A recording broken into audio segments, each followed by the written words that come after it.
আল্লাহর নবী বলে, আমার উম্মতগুলো যদি পৃথিবীর বুকে জন্মগ্রহণ করার পর থেকে মৌত পর্যন্ত, কবরে নামার আগ পর্যন্ত পুরা একটা জীবনের হাকিকতটা যদি যখন প্রত্যেকটা সেকেন্ড, প্রত্যেকটা মুহূর্ত, প্রত্যেকটা জীবনের অংশগুলো যে বান্দা পৃথিবীর বুকে চালাইবে, প্রত্যেকটা অংশের মধ্যে আমি রহমাতাল লিল আলামিনের সুন্নত সেখানে নিহত রয়েছে। চিল্লায় বলা যাবে কি সুবহানাল্লাহ?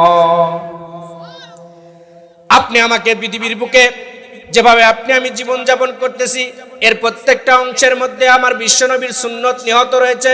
সুন্নতকে খুঁজে পাওয়া সম্ভব, কিন্তু উম্মত এগুলো চিন্তা চেতনা ব্রেনের মধ্যে নাই না। উম্মত এগুলো চিন্তা করে না, উম্মতের ব্রেনের মধ্যে এগুলো চিন্তা চেতনা নাই। শুধু দুনিয়াতে চলবে, যা মন চায় জিন্দেগি চলবে। ইসরায়েলের অনুসরণ করে চলতেছে না সে, এরকম ইহুদির অনুসরণ করে চলতেছে না সে। কোন অনুসরণ করে চলতেছে?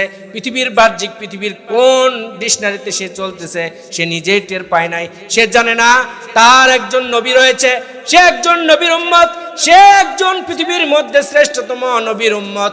এই নবীর উম্মত হয়ে তাকে দুনিয়ার বুকে পাঠানো হয়েছে, এটা কিন্তু তাই সে বোঝে না। বিদায় তার নিজের দামটা বুঝতে পারে না, নিজের ওজনটাও বুঝতে পারে না।